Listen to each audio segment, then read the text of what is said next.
Film ini mengisahkan sosok pemuda yang dari kecil dididik menjadi seorang pembunuh. Ayah angkatnya sendiri adalah seorang ketua sekte Sura atau iblis.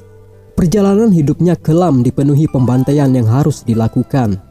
Kala itu ia dikhianati oleh pacarnya sendiri dan harus menerima kenyataan pahit karena salah satu lengannya terputus.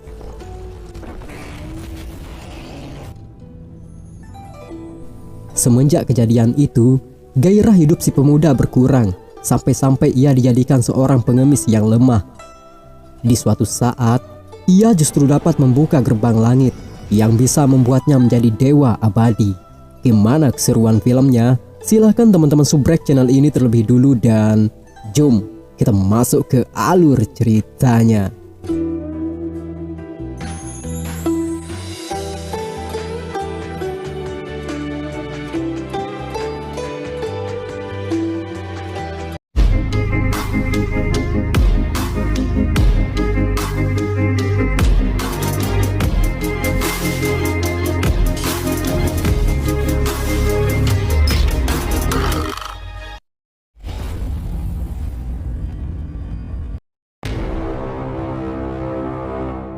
Film dibuka dengan seorang pembunuh yang terbang menggunakan pedang. Di dalam gua ini dihuni oleh klan Kisa, yang mereka semua adalah kelompok aliran jahat.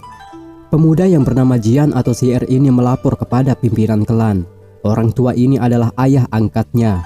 Ia bernama Baili Jingji. Semenjak kecil Jian dilatih menjadi pembunuh. Tak heran pedang besar yang selalu dibawanya ini menjadikannya semakin ditakuti oleh pendekar yang lain. Jian memberitahu ayahnya jika klan Mantis yang selama ini bergantung pada klan mereka tampak berpaling. Atas hal ini, ia diperintahkan untuk membunuh mereka semua tanpa ada yang tersisa. Sebelum itu, Jian memberikan energi persembahan. Ia pun bergegas pergi untuk menjalankan tugas. Tapi ayahnya menyuruh agar Jian mengajak Hong Sang, yaitu seorang pendekar pedang wanita yang tak lain juga adalah kekasihnya.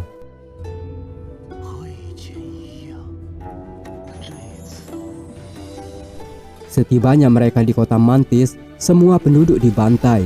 Terlihatlah seorang ibu bersama putranya dalam ketakutan. Hong Sang sepertinya akan mencelakai mereka, tapi karena kasihan, Jian melarang dan membiarkan mereka hidup.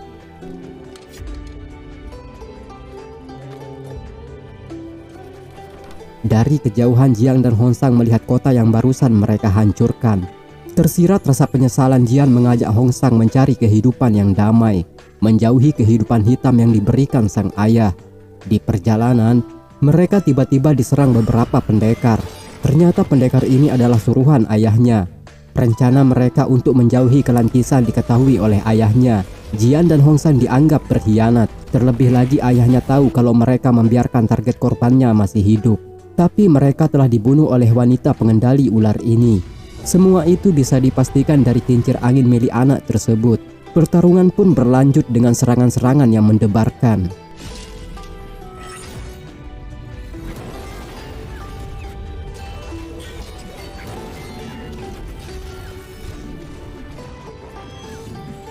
Jian masih belum bisa dikalahkan meski dikeroyok. Tiba pada saatnya ia akan menggunakan jurus pedangnya.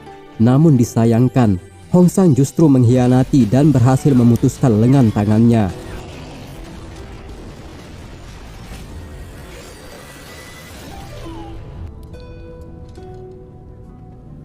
Jian tak menyangka kekasihnya akan setega ini. Hong Sang hanya menjawab, semua ini telah diatur oleh ketua klan. Dengan kesedihan juga Jian menyelamatkan diri dengan cara terjun ke jurang yang dalam.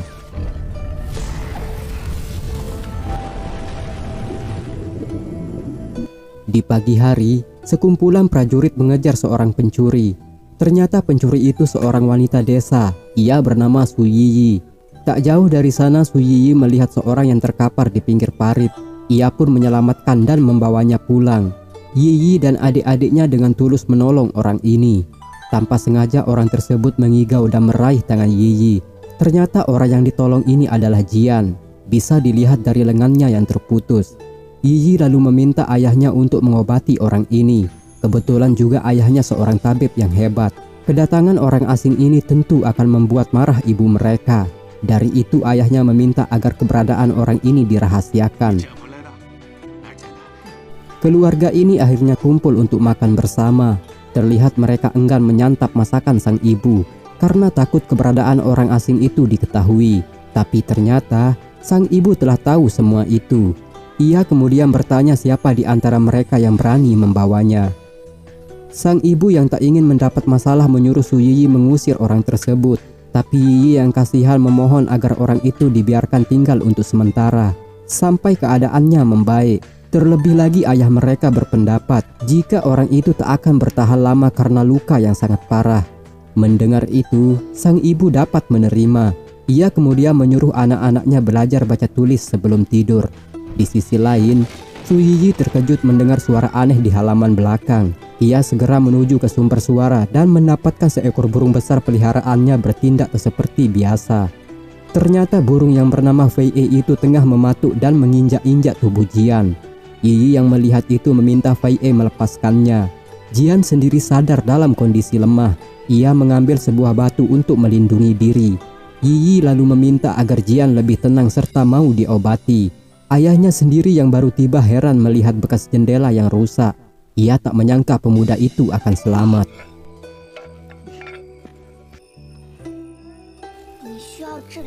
Yiyi akhirnya membawa Jian menempati kamarnya untuk sementara. Ia berharap Jian tak berusaha kabur lagi. Yiyi sendiri terkejut melihat pakaian dalamnya belum dirapikan. Tentu hal ini akan membuatnya malu jika dilihat oleh Jian. Saat itu ia bertanya mengenai nama pemuda ini. Tapi dengan wajah asam Jian menjawab tak memiliki nama. Hal ini membuat Yiyi kesal dan meninggalkan tempat ini. Di lain tempat, ketua klan Kisa sangat kecewa atas pengkhianatan Jian. Ia tak menyangka anak yang dididik selama 20 tahun itu akan menjadi musuhnya. Bailey sendiri marah kepada Hong Sang karena tak sampai membunuh Jian. Dari itu, Bailey memerintahkan semua anak buahnya untuk mencari dan membunuhnya, bahkan orang yang dekat dengannya sekalipun. Keesokan hari, terlihat keramaian kota Jiang'an. Di sana Yiyi dan ayahnya sepertinya membawa Jian untuk berobat. Tapi ternyata Jian malah dijadikan pengemis.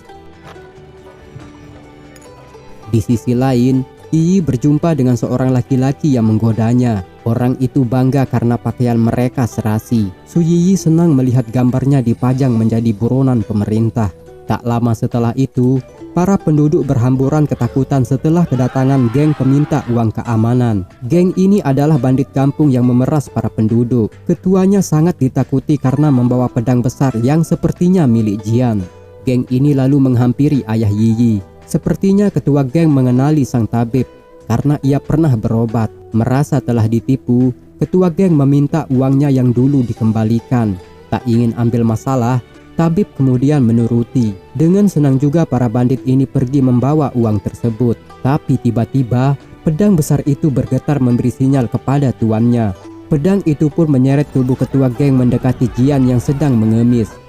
Sedikit mereka kasihan setelah melihat pengemis ini. Tapi niat busuknya justru ingin mengambil uang tersebut. Jian yang menyadari itu mencoba mengambil uang hasil mengemisnya. Tapi tangannya diinjak si ketua geng. Di saat itu, Yiyi datang membantu dan menghajar geng ini.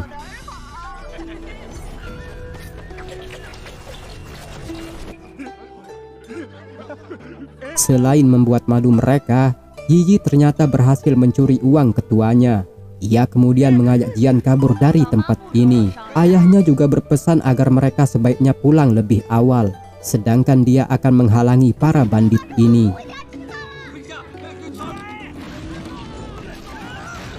Di perjalanan, Yiyi dan Jian berteduh di sebuah gubuk tua. Saat itu Yiyi memberikan Jian kue. Jian yang merasa dipermainkan lantas membuang kue tersebut. Ia sangat kecewa terlebih lagi dengan fisiknya yang sekarang.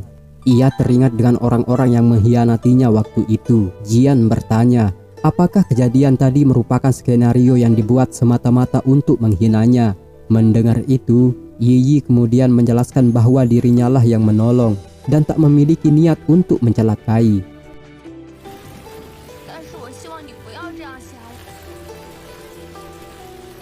Di suatu malam, Yiyi terlihat memarahi adiknya yang tak serius belajar. Ia bertanya mau jadi apa kau nantinya jika tak ingin belajar dengan serius. Adiknya lalu menjawab kalau ia ingin menjadi pendekar kesatria. yaitu mencuri orang kaya dan diberikan kepada orang yang miskin. Yiyi yang mendengar itu spontan menampar adiknya. Ia tak ingin jejaknya ini diikuti oleh sang adik. Malam pun semakin larut. Yiyi terlihat merenung sendirian. Tak lama dari itu, Jian datang sambil memperlihatkan gambar yang pernah dibanggakan menjadi pencuri buronan. Semua yang dilakukan itu tak lain untuk menolong orang-orang miskin. Yiyi kemudian bertanya kepada Jian, apakah dirinya layak dibilang baik. Sebelum itu, Jian sangat berterima kasih kepada Yiyi karena pernah ditolong. Tentu ini semua adalah perbuatan baik baginya. Namun saat ini Yiyi terpikirkan dengan masa depan adik-adiknya. Ia tak ingin mereka semua mengikuti jejaknya sebagai pencuri. Jian yang mendengar itu meyakinkan jika mereka semua bisa menentukan arah hidup yang terbaik. Dalam pembicaraan itu, Yiyi bertanya apakah Jian pernah mencintai seseorang. Tentu hal ini membuatnya teringat dengan masa lalunya yang pernah dikhianati, hingga sampai saat ini menutup diri. Terlihat Yiyi penasaran dengan perjalanan hidup Jian di masa lalu, tapi ia tak bisa menceritakannya. Jian hanya berjanji akan memberitahu Yiyi apabila tiba saatnya nanti. Mereka kemudian memulai persahabatan di malam ini. Keesokan hari, Yiyi terlihat membuatkan adik-adiknya pensil. Ia juga memberikan Jian sebagai hadiah. Tak lama kemudian salah satu adik-adiknya datang tergesa-gesa memberitahu kalau saudara mereka yang lain ditahan oleh geng bandit. Dengan segera juga mereka menuju tempat itu. Para bandit saat ini lagi mengerjain adik keduanya Yiyi. Mereka dengan jahilnya mengarahkan sebuah apel mengenai kemaluan bocah itu.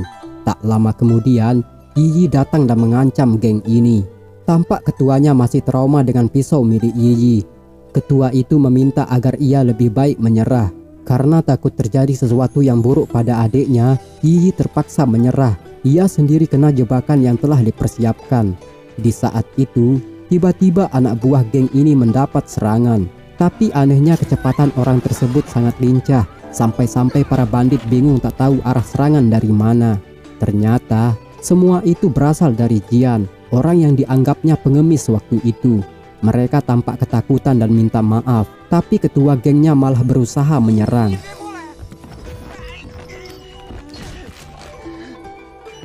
Jian akhirnya melepaskan Yiyi dan adiknya. Bandit itu juga semakin gaya karena melihat anak buahnya yang lain datang membantu. Dengan kekuatan pedangnya juga, Jian mengkoyak pakaian ketua bandit hingga menyisakan celana dalamnya saja.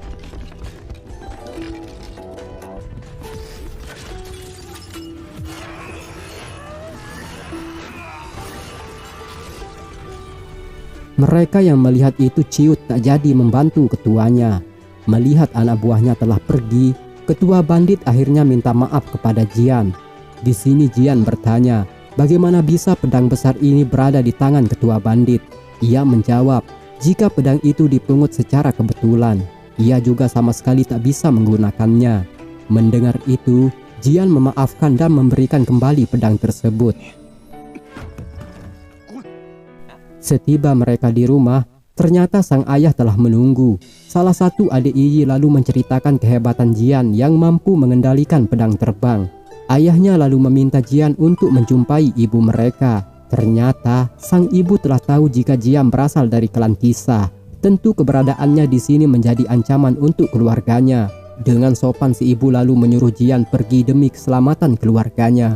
Ia juga menerima bubur pemberian ibu ini sebagai ucapan terima kasih serta pamitan.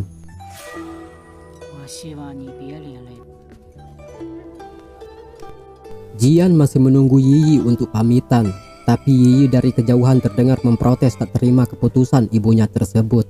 Tak lama dari itu, Yiyi keluar menjumpai Jian yang ingin pergi. Tampak ia tak ingin ditinggalkan. Saat itu juga Yiyi memeluk erat Jian sembari memintanya untuk tetap tinggal. Ini juga pertama kalinya ia menangisi seseorang. Perlahan Jian ikut terbawa suasana. Di malam itu pun mereka ngobrol hingga larut. Karena keesokan hari Jian akan pergi tanpa tujuan yang pasti. Yiyi lalu menulis di atas pasir dan menjelaskan arti dari tulisan keluarga, teman, dan kekasih. Yang dimana tulisan tersebut memiliki 12 jumlah huruf yang sama. Semua ini adalah menggambarkan dari tujuan hidup. Ia juga memberitahu Jian arti dari nama Yiyi yang bermakna 11. Mengetahui Jian tak memiliki nama, Yiyi akhirnya memberikan nama CR yang bermakna 12. Hal ini bisa diartikan sebagai keluarga, teman, dan kekasih. Dalam kata lain, Jian bisa menganggap Yiyi keluarga, teman, atau kekasih. Karena terlalu tolon, Jian masih belum paham apa yang dirasakan oleh Yiyi. Yiyi sendiri lebih tolon karena tak bisa ungkapkan perasaannya tersebut. Ia hanya bisa menangis dan berharap Jian tak melupakannya di suatu saat. Anjay gurinjay. Di tempat lain, ketua geng sangat marah kepada anak buahnya. Mereka semestinya menindas orang-orang, justru tertindas di dalam kotanya sendiri. Anak buahnya lalu memperkenalkan seseorang wanita hebat yang akan membantu geng mereka. Ternyata wanita ini adalah pengendali ular besar tersebut, yaitu musuh bebuyutan Jian. Ketua geng yang melihat kecantikan wanita ini tergoda, sampai-sampai air liurnya tersendak tak bisa ditelan. Tapi tiba-tiba, sosok ular besar peliharaannya datang dan menyantap habis semua anak buah geng ini. Biksu berkekuatan lonceng juga tampak di sana. Begitu juga dengan Honsang. Mereka semua menanyakan pemilik pedang ini. Ketua bandit lalu memberitahu jika pedang ini diberikan oleh pengemis berlengan satu. Mereka tak yakin jika Jian ternyata masih hidup. Keberadaannya saat ini juga telah diketahui dari informasi yang diberikan ketua bandit ini. Keesokan hari tibalah saatnya Jian untuk pergi. Sebelum itu Yiyi memberikan pakaian milik ayahnya ketika masih muda. Jian sangat terlihat gagah menggunakan pakaian tersebut. Hingga ibu Yiyi yang kebetulan melihatnya di sana terbawa halusinasi. Seakan-akan melihat sosok dewa yang menunggang burung putih besar. Seketika ibu itu terpingsan. Jian sendiri bingung dengan apa yang terjadi. Setelah siuman, ibu itu kemudian menjumpai Jian di ruangan makan. Kebetulan juga masakan ini dibuat khusus oleh Jian sebagai tanda perpisahan. Ibu itu sendiri tak menyangka Jian bisa memasak. Dengan alasan inilah ia diperbolehkan tinggal sebagai tukang masak. Karena ia tahu juga selera makan anak-anaknya berkurang disebabkan menu yang dibuatnya itu-itu saja. Mendengar keputusan itu, kebahagiaan keluarga ini terlihat dengan kehadiran Jian. Di suatu malam, sang ibu terlihat husuk mengukir patung Buddha. Di sana sang ayah dengan setia menemani. Yiyi yang melihat itu sempat bertanya, kenapa sang ibu tidak bisa diganggu ketika membuat patung tersebut. Jawaban ayahnya sendiri sangat bangga dapat melihat ibunya di setiap saat. Perkataannya itu membuat Yiyi baper dan bertanya, bukankah kalian sudah lama menikah? Ayahnya menjawab, engkau tak akan pernah tahu apa yang dirasakan. Lantas bagaimana perasaanmu terhadap CR? Dengan malu juga Yiyi berkata kalau CR memiliki perhatian atau respon yang kurang. Sang ayah lalu mengajarkan agar salah satu dari mereka lebih agresif. Hal ini bisa menguatkan hubungan mereka. Tak lama kemudian, terlihat lampu lampion berterbangan menghiasi malam. Dengan segera sang ayah mengajak si ibu menikmati malam ini. Mereka juga tampak berdoa mengucapkan niat keinginan. Saat itu Jian memberitahu niatnya untuk berdoa agar selalu bersama Yiyi. Tentu hubungan mereka diketahui adik-adiknya. Keluarga ini pun larut dalam kebahagiaan. Keesokan hari, mereka menghabiskan waktu di pantai bersama keluarga. Di sana sang ayah bertanya apa alasan si ibu mengizinkan Jian untuk tinggal dan tak jadi menyuruhnya pergi.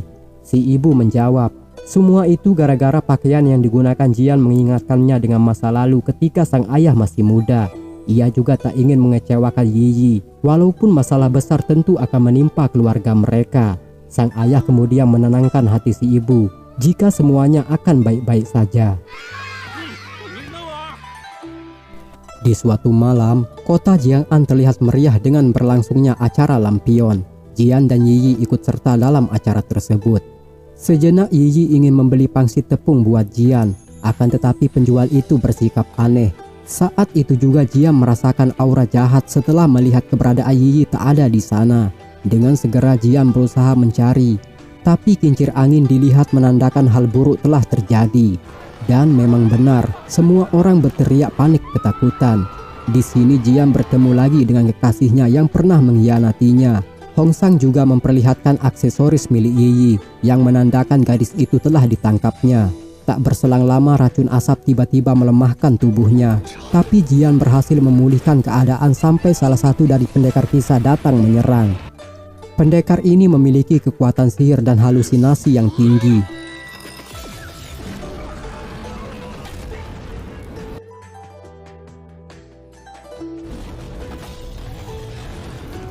Tak ingin menyerah, Jian tetap melawan para pendekar yang berdatangan. Mereka semua tak lain lawan tandingnya di kala itu. Sejauh ini Jian masih tetap bertahan meski dikeroyok. Tiba saatnya ia mulai menampakkan keahlian pedangnya. Saat itu juga sang biksu berkekuatan lonceng mencoba bertahan dari serangan Jian. Tapi mereka semua kewalahan. Satu persatu pendekar ini berhasil dihabisinya.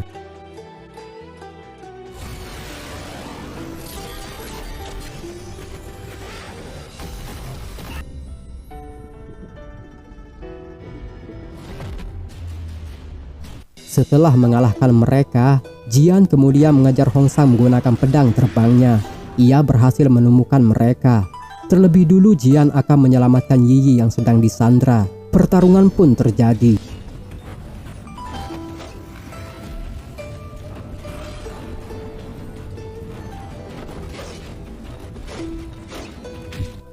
Saat itu sejenak Hong Sang heran dan cemburu setelah Yi Yi menyebut nama si Er. Ia teringat di mana hubungan mereka pernah terjalin bersama Jian. Namun Jian berkata, "Kita sudah tak ada hubungan apapun lagi.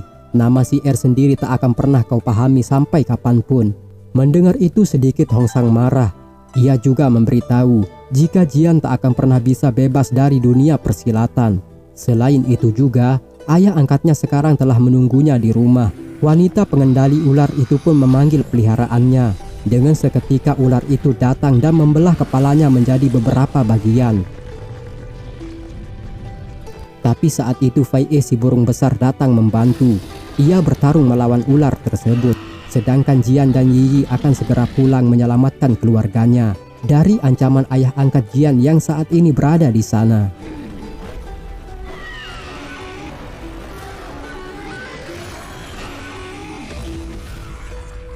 Setelah sampai di rumah, ternyata ayah angkat Jian memang telah menunggu. Ia bermain ditemani adik-adik Yi Yi. Dengan secepatnya Yi Yi menyuruh adik-adiknya menjauhi orang tersebut. Bailey yang melihat Jian sangat marah. Kali ini ia benar-benar akan membunuh putra angkatnya ini. Ia ungkapkan kemarahannya itu terhadap Jian. Pertarungan pun tak terhindarkan lagi.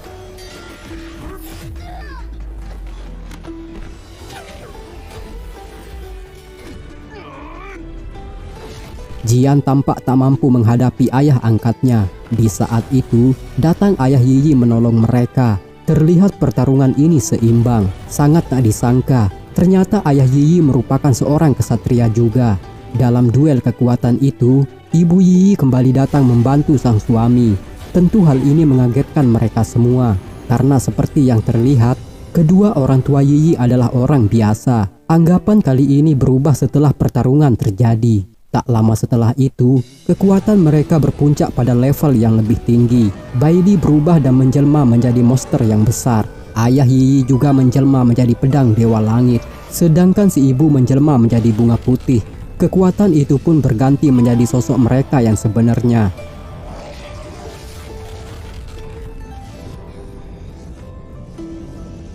Ternyata ayah Yi Yi adalah seorang kesatria langit di masa lalu. Ia bernama pendekar pedang Bai Yunfei dari sekte langit Xuanmen. Sedangkan ibunya adalah sosok bidadari yang bernama Ran Qingchen, berasal dari sekte langit Tianshan. Dalam pertarungan itu, Raja Iblis Bailey berhasil dikalahkan. Ia sendiri melarikan diri di malam itu. Tentu penyamaran dewa-dewi ini terbongkar. Mereka kemudian berubah dalam rupa biasanya.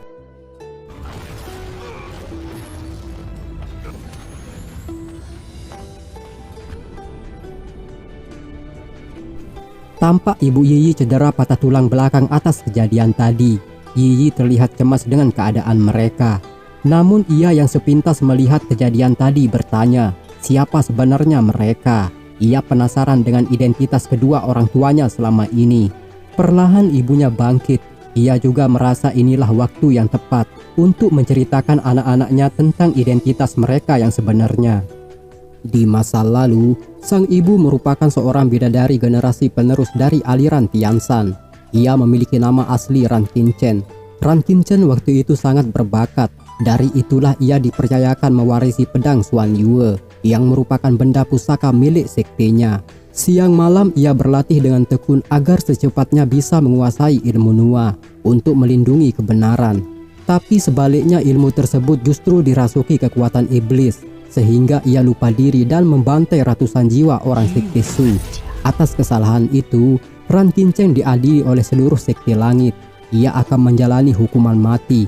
Tak lama kemudian, datang seorang kesatria penunggang burung putih yang tak lain adalah kekasihnya, yaitu ayah mereka saat ini. Kala itu ia disegani seluruh aliran karena kemampuan jurus pedangnya yang tinggi. Pemuda ini bernama Bai Yunfei. Tak terima kekasihnya akan dihukum, Yunfei berjanji akan terus berada di depannya untuk melindungi walau apapun yang terjadi. Seluruh sekte langit mengecam mereka, meski sang guru berusaha membujuk Yunfei agar kembali dan tak melindungi wanita itu. Tampak Yunfei akan membawa Ran menjauhi kehidupan para dewa, namun mereka menghalangi, sehingga terjadi peperangan besar yang menyebabkan banyak korban. Di saat itu, Yunfei menggunakan jurus pedang 10.000 yang bisa terbentuk oleh benda apapun.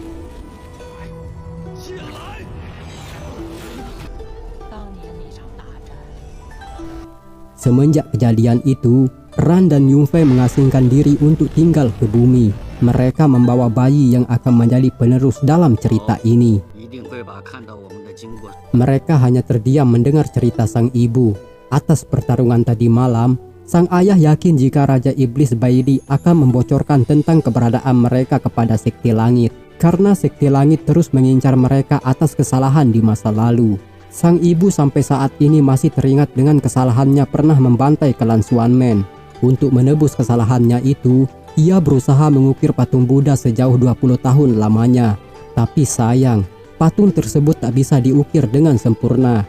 Hal ini menggambarkan dosanya belum bisa terampuni. Hari ini pun mereka akan meninggalkan rumah yang pernah ditempati puluhan tahun. Mereka terlihat tak rela, tapi ini semua demi keselamatan mereka semua. Sang ayah telah memutuskan akan menuju ke sebuah tempat yang bernama Penglai. Perjalanan ini akan dilakukan menggunakan perahu layar. Singkat cerita, mereka pun telah tiba di bibir pantai, tapi perahu yang akan digunakan justru tak terlihat tampak. Tak lama kemudian, datanglah sekte langit mengepung mereka. Para sekte ini ingin menuntaskan masalah di masa lalu. Di sana juga terlihat ketua sekte yang masih menaruh dendam kepada sang ibu. Ia mengeluarkan kata-kata kotor dan mencela. Tentu sang ayah tak terima semua ini. Ia menyuruh si ibu membawa putra mereka ke tempat yang aman. Kali ini pertarungan tentu tak terhindarkan. Sang ayah kemudian mengaktifkan jurus pedang 10.000 yang selama ini ia pendam. Air laut pun naik berubah menjadi senjatanya dan menumbangkan mereka semua. Akan tetapi ia sendiri harus terluka karena stamina tak seperti yang dulu lagi. Dari pertarungan tadi, mereka berhasil lolos walaupun sebagian prajurit langit mengejar mereka.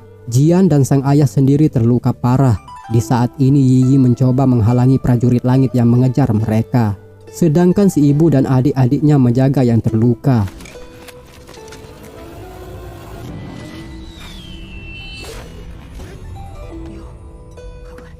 Tak lama setelah itu, Yiyi datang dengan tubuh yang berdarah. Ia terlihat lesu tak bersemangat. Sang ibu mencoba bertanya, akan tetapi Yiyi justru mengancam sang ibu. Ternyata dalam pertarungan tadi Su Yiyi dibantu oleh Raja Iblis. Di sana ia diberitahu jika Su Yiyi adalah sosok bayi yang tersisa hidup ketika pembantaian klan Su 20 tahun yang lalu. Tentu hal ini menunjukkan dia bukanlah putri kandung dari Ran dan Yunfei atau kedua orang tuanya saat ini, melainkan dia adalah bayi korban yang dibawa ketika ada peperangan waktu itu. Inilah alasan nama Su yang berada di awal namanya tersebut, yang menunjukkan asal klannya.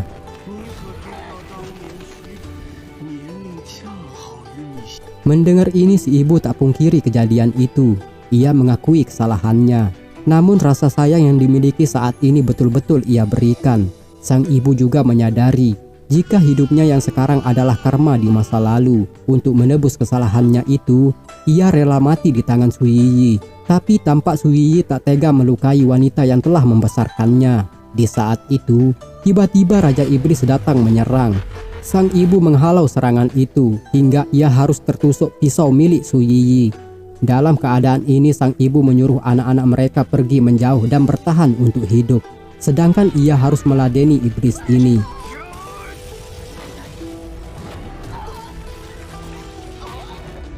Melihat kondisi ibunya, Yi dengan rasa penyesalan meminta maaf atas sikapnya barusan. Di saat kesulitan itu, Jian berusaha menyerang dengan pensil yang pernah diberi Yi. Raja iblis itu sendiri terkecoh hingga pensil itu tepat mengenai matanya.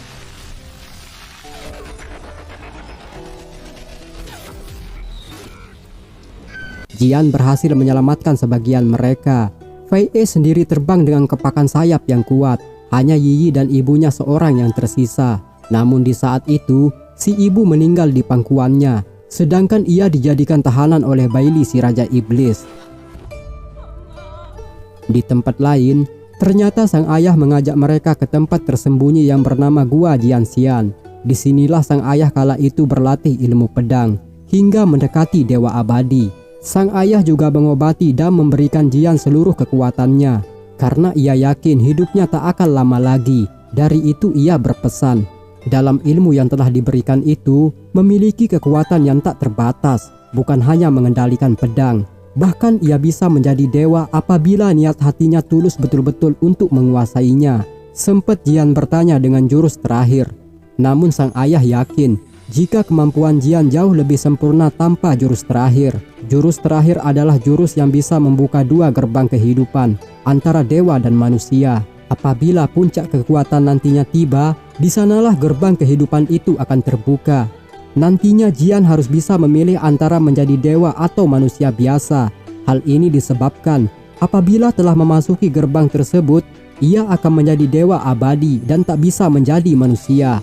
Akan tetapi sebaliknya, ia akan menjadi manusia biasa seutuhnya. Mendengar ini semua, Jian lebih memilih menjadi manusia biasa. Di saat itu juga sang ayah berhasil menyempurnakan tubuh Jian. Dengan kekuatan jindan yang telah ia kumpulkan, lengannya sendiri tumbuh seperti sedia kala.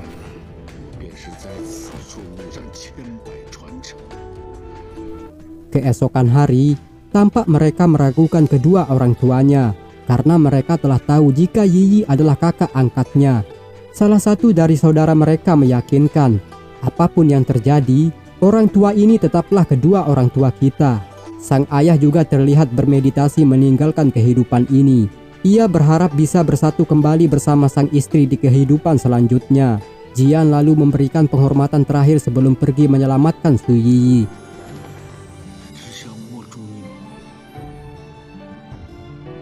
Sang ayah kini teringat di mana pertama kali tiba bersama sang istri menempati rumah mereka. Kebahagiaan keluarga di masa lalu terlihat. Perlahan ia pun meninggalkan kehidupan ini. Singkat cerita, Jian saat ini tiba di markas klan Qisa bersama Fei E. Kedatangannya itu pun telah diketahui sang ayah angkat.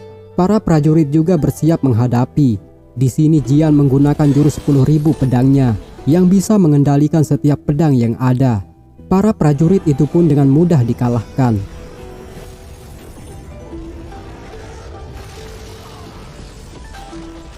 Kini antara ayah dan anak pun bertemu. Sempat mereka ungkapkan rindu dan marah, hingga pertarungan mati-matian pun terjadi.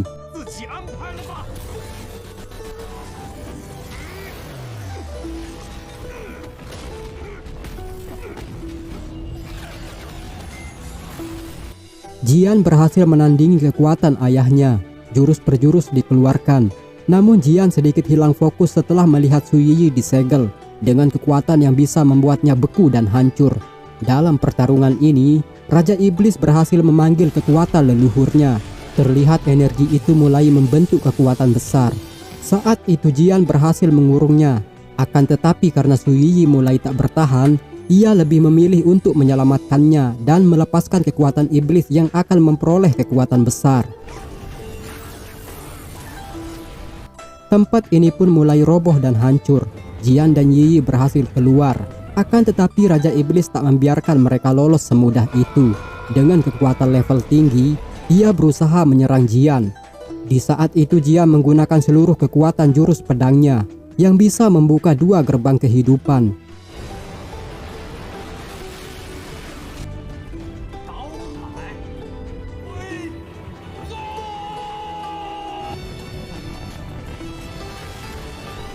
Pedang besar pun keluar dari langit. Raja Iblis sendiri tak menyangka Jian berhasil menguasai jurus pedang dewa tersebut. Ia sendiri tewas kala itu tak mampu menahan kekuatan yang dahsyat.